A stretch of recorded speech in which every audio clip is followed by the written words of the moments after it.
The story of my presentation begins around 8 years ago.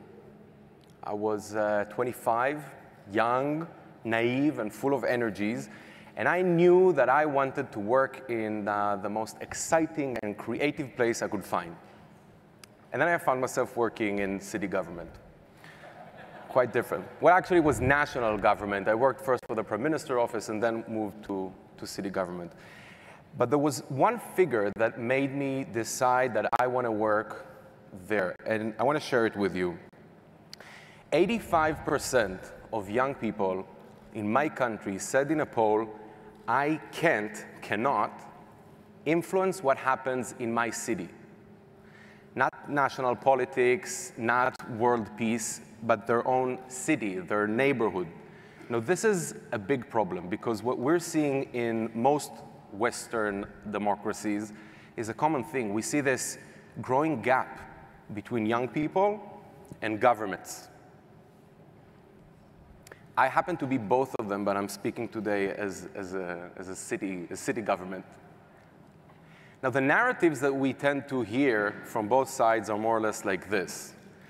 Millennials, when they talk about government, or young people, we refer to them as millennials, Generation Y, people in their 20s and 30s. So they usually say something like this. I'm sorry, government says that about millennials. They are the laziest and the most selfish creatures. They never want to talk with us. And they always complain about whatever we do for them. And then the narrative from the other side is that government are those gray, old clock watchers. I see that there's some support for that here. In fact, 73% of young people in this country claim that government is just irrelevant for solving their own problems. I don't believe in those narratives, and I think that we can change that. I think that the problem that we're facing is that we in city governments do not have the right tools, the right platforms to interact with young people. I think that this growing gap, we can build a bridge over it, but for that we need to reinvent the way that we interact with young people. In the past 5 years, we've been trying to do that in the city of Tel Aviv. We're a super young city. 1 in every 3 residents is a young adult in those ages. And the city decided that we're going to form a new city agency. By the way, in comparison to the United States, it puts us more or less in the top 3 youngest cities, maybe even first.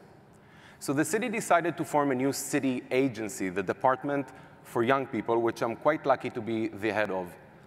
We develop and we implement new policies for young adults, and after 5 years of work, we've been recently ranked as one of the top 15 cities in the world for young people, and we're quite proud of that. So today I want to share with you a few of the insights and the tools that we've learned, and maybe they can help you as well.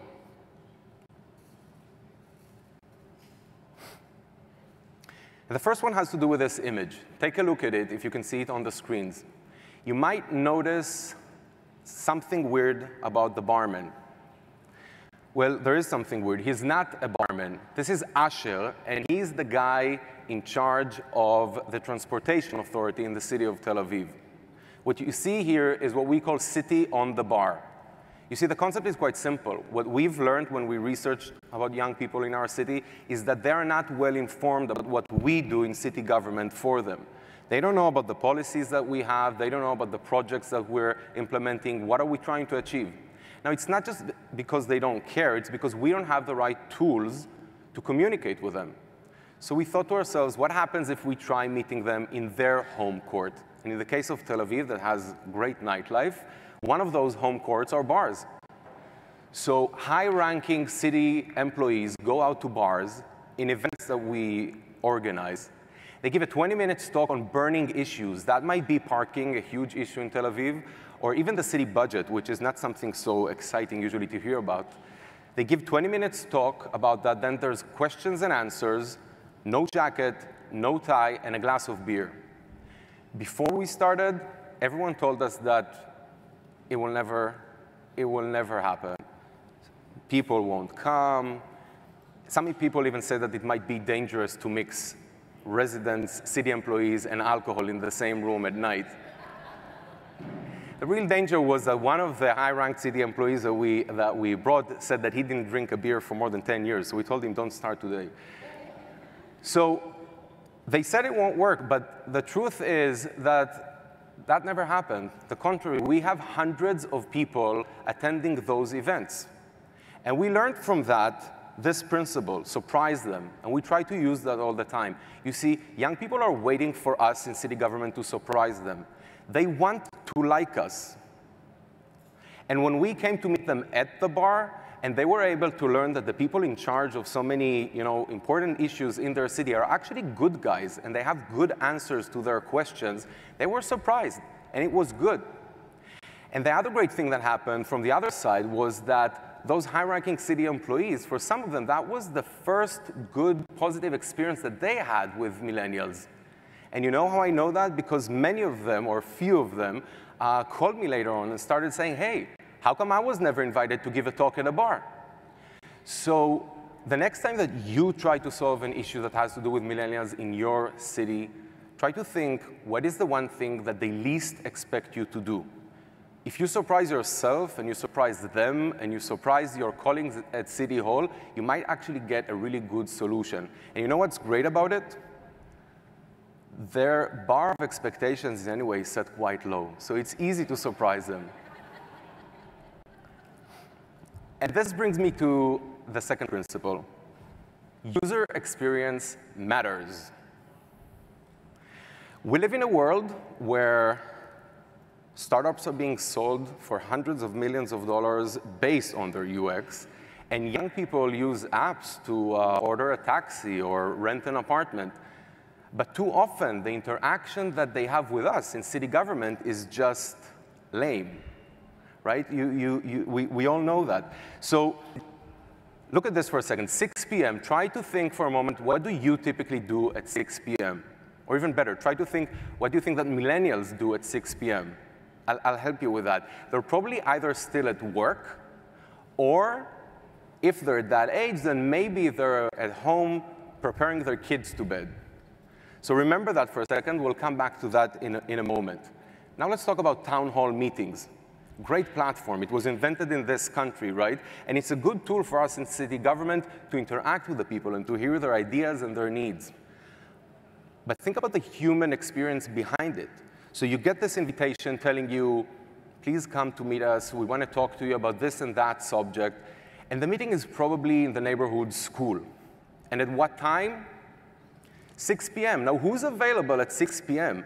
To me, it sounds like those cases when you invite some relatives that you don't like to a dinner when you know that they can't come. And then you just tell them, oh, that's a real pity. We really wanted to see you. No, you didn't. So when you invite young people at 6 p.m., they don't come. But let's assume that they did come. So now what happens? So we're all here sitting in the room. There are some other, let's say, 20 to 50 people that actually came. And we're sitting on some uncomfortable school chairs. And then a city employee who's really eager to just go home and be with his kids starts presenting a presentation which is probably poorly designed. And then he talks and talks and talks. And when he ends, this is when the real fun begins, right? You know what happens then. The activists that actually came to the meeting, they start doing what? They start explaining why everything that he said is basically totally wrong. And if you're lucky enough like me to live in a Mediterranean country, chances are that it's a matter of minutes before everyone's yelling at each other. Young people, they don't come to that. Ask any city employee here. They usually don't come to those events. Is it because they don't care, because they don't want to influence? No, it's just because it's a really bad experience. So we tried changing that in Tel Aviv by creating an online platform. We launched it recently, a few years ago actually, and it allows us to consult with people on different things that we want to ask them. People can write their ideas, others can comment on those ideas so a conversation can be created. And then the system allows us, it's a startup that we partnered with, it allows us to cluster the ideas into main insights. Eventually, every resident gets a personalized email telling him what did we do with his idea. So now instead of meeting your city government where and when it's comfortable for us, You can meet your city government and talk with us where and when it's comfortable for you. That might be at the bus on the way to work, or maybe in bed before you fall asleep, wherever it's comfortable for you. And it also allows us to scale. Instead of having 20 people in a meeting, now we have an average of 2,000 people in every process like that. And most of them are young people. So that allowed us to create a total different experience. Now, think about it. The last process that we had was about a community center in the center of town, in one of the neighborhoods. In a month or 2 months from now, we have thousands of people that when we open the gates, they'll come in and they'll already feel that they own the place. They'll be able to come in and tell their friends, hey, you see this? That was my idea. It doesn't matter that there were maybe another 400 people that said the same thing, but you really feel that you own the place. So this is what we did, and we think that it's a really good tool. And this leads me to the last, the third and the last principle that I want to share, the city as a platform. Take a look at the photo if you can see it. It might look to you like the offices of some cool startup. We have lots of startups. We actually have the highest number of startups per capita in the world. So this is, but it isn't, an office of startups. This is a city-owned co-working space for young entrepreneurs. Thank you. There's a fan. So this is a city-owned co-working space for young entrepreneurs. What you see there are different startups, different startups and entrepreneurs that can come and use the space.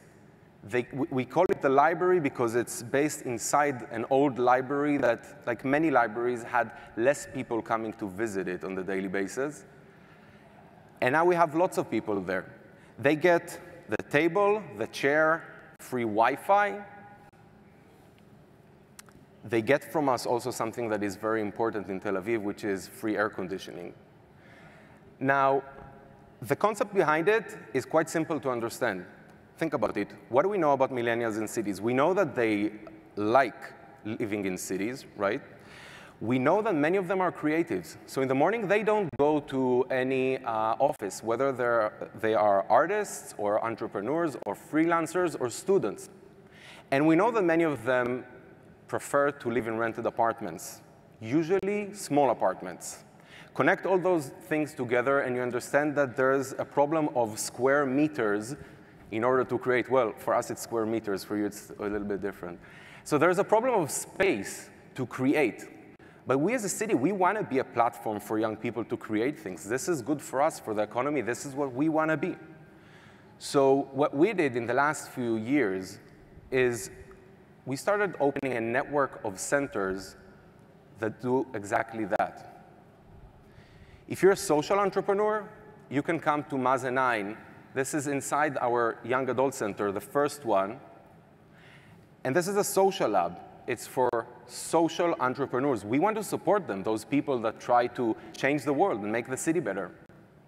And if you just want to study or work or just talk with a friend, then you can use our public salons that we have around town. We even open some pop-up spaces for students in exam seasons when they need to study.